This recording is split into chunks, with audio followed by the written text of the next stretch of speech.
Okay, everybody, Matt Carpenter checking in here, and I want to spend a few minutes talking about how to best negotiate with colleges in order to get more money. And there's two ways that we can potentially do this, maybe for more merit-based aid through the admissions office and or for need-based financial aid through the financial aid office. Now, the first rule in terms of how to best negotiate with colleges, do not use the word negotiate. They don't like it. We got to use the word appeal. We are appealing for additional financial aid consideration.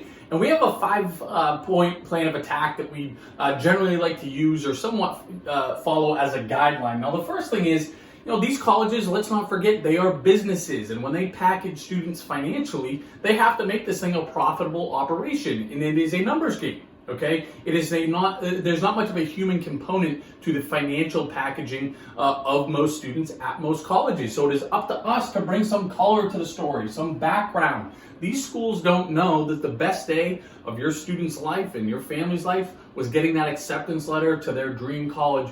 But the worst day was 2 weeks later when they found out the financial offer. We also want to get the students involved. That puts them in a smaller pile.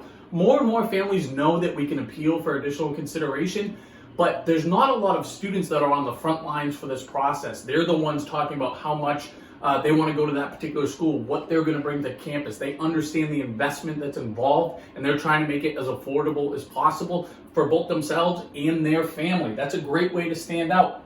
We want to ask for a specific dollar amount, okay? Make this tangible. Let them know that you've done your homework. We've crunched the numbers on our end, and we figured out if your institution can come up with another $7,000, it's still going to be a stretch, but we'll find a way to make it happen. We'll sign on the dotted line if you can get us that dollar amount.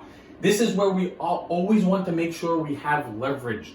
Most colleges will compete with one another. It doesn't always happen, and oftentimes on colleges' websites, they'll say that they won't match other offers. That may or may not be the case. In some cases, that is the case. They are being completely transparent, but in other times, they're just trying to save them some legwork and save them some money. We want to, number one, apply to competing schools, but once we're accepted, use those offers against one another. Very important part of the college buying and negotiating process. Now, this is kind of PhD level stuff here, but a lot of these private colleges in particular, they're going to look at your tax returns, the entire schedule. If you're a business owner, they want to look at your S Corp or your C Corp return or your Schedule C. And what they're going to do is they're going to go in there and make some subjective decisions. And oftentimes, they're going to say, you know what, even though the IRS allowed a certain write-off, we're not going to allow it. And we're going to add that back in and treat it as untaxed income. Therefore, giving your family a higher EFC, and we're going to give you less need-based financial aid. How are you supposed to know that? You're not supposed to know that. So that's why you need to call each financial aid office directly and ask the direct question. Did you guys not include some of the expenses that the IRS did in fact allow? We'd like you to walk us through line by line exactly how you packaged our family and see if we can poke some holes in that. If you are able to identify some of those holes that they in fact poked, you're very, very likely to have a successful appeal. Lastly, good old-fashioned persistence, right? Not telling you anything you don't know, but it works, right? It works great. We love to keep the voicemails of successful appeals, and they always sound something to the effect of, hey, Mr. Carpenter, this is so-and-so calling from, Boston College, and we're happy to say that we're going to be able to come up with another $8,000 for you guys. The only thing we ask in return is you never call this office again.